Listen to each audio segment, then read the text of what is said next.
The demo disc. Who didn't like getting one of these back in the day? In the mail, at Pizza Hut, with a magazine, borrow it from a friend. It was great going into it without knowing what games were even playable on the thing. So you'd kind of be surprised and maybe try out some new games that you never even thought about before. And I mean, that was the idea. These companies were able to let you try out titles without digital distribution, which wasn't a thing back then, but it was awesome. And there were so many demos.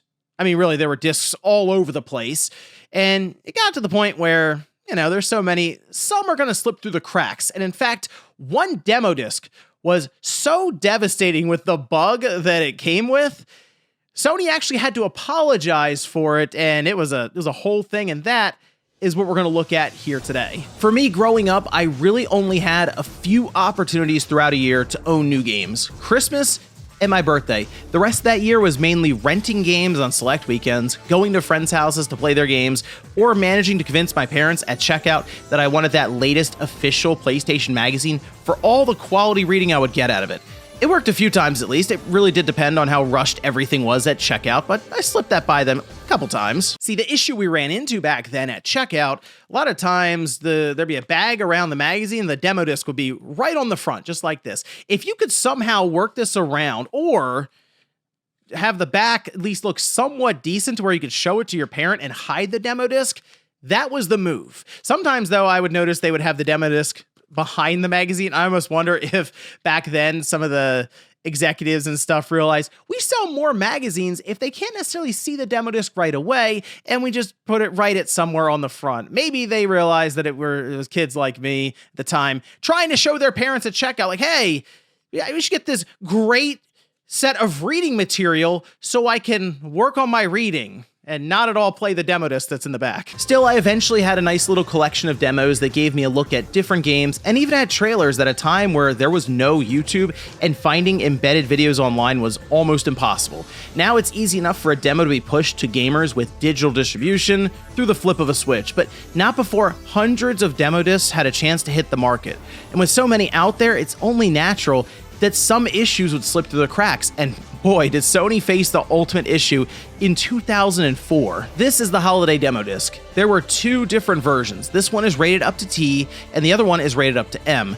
Both shared about half the games included, with differences mostly coming from, as you guess, M or T-rated games. For example, Metal Gear Solid 3 was included on the M-rated disc, whereas Spyro: A Hero's Tale was part of that T-rated demo disc. There were other differences, but the main one we need to focus on is Beautiful Joe 2, since it was the reason Sony had to issue a warning. So by 2004, we had passed the great memory card shortage that had taken place a couple years prior, where these cards doubled, tripled, quadrupled in price, and it was a whole thing just to find one of these in stock. But for the most part, because we all had memory cards, they didn't really leave our PlayStation too much either. They just sat in there. In fact, we really didn't think much about it other than, oh, I have to delete a game or two off of here to make room for another one. It was just in there by default at all times. So you can understand why it would be a problem if that new demo you start up decided to randomly corrupt every memory card plugged into the console without warning. Shortly after the demo disc was distributed, people started to realize there was a problem, and they took to the internet to vent their frustrations. Imagine the chaos when you're working on that 100% complete Final Fantasy X file, only for the holiday 2004 demo disc to come along and nuke the entire memory card. And that's something I want to check out today. Let's see if this demo disc will erase the memory card I have here. People online at this point say it's 100% repeatable every time. This specific memory card I picked up off of eBay, and it already has a few save files on it, which mostly consists of Kingdom Hearts and Everybody's Golf 4, so at least they had some taste. Anyway, firing up the demo disc, it kicks to this menu right away where we can go through each game, and you know what? This is actually a pretty solid list of titles when you see it in front of you like this. Ratchet and Clank to Jak 3 to Star Wars Battlefront to Ace Combat. It makes this a pretty good sampler disc. But we're here for the problem game, Beautiful Joe 2. Shame because it turned out to be a good game overall and certainly wasn't the red hot rumble that killed the franchise off. At least today, it can take out its frustrations on that memory card. From what I saw online, there was some discussion around how far you had to go to the demo with some thinking you had to complete it for the memory card to corrupt. Eventually, everyone came to a consensus that just launching the Beautiful Joe 2 demo was enough to wipe the memory card, so that's what I'll try first. There's a quick tutorial section, and once I could move around freely, I stopped and reset the PS2. All right, let's see how the memory card is holding up, and wow, okay, it's actually gone. Hopefully that wasn't a 100% Kingdom Hearts save file on there. Seriously, the only option you have from here is to format the memory card and completely wipe it out. There has to be someone out there who comes across this video that went through this back in the day, and if that was you, let us know down in the comments, because this had to be rough. But I do have some good news, as Sony responded with a solution for what to do here if you have this demo disc. Okay, so a lot of this information is coming from logged forum posts and old articles, since we are going back more than 20 years for this one. Over on NeoGAF, it was noted that Sony sent out emails to warn people about this demo compilation and apologize. The solution was pretty simple: remove any memory cards. All right, memory card is out before playing the demo disc to ensure no data is erased. Oh. Yeah, it's gone. I guess the outrage didn't really subside much for Sony, and on December 4th, 2004, it was reported that free games would be offered as compensation. You would need to call Sony, provide your information, and send in the demo disc. From there, you could pick from a list of titles that included games like Jak 2, Sly 2, Wild Arms 2, Gran Turismo 3, and others. Not a bad list, but worth erasing an entire memory card over? I guess if you knew about the issues before getting the demo disc, you were in the clear, but I do wonder how many people got hit with this memory card bug.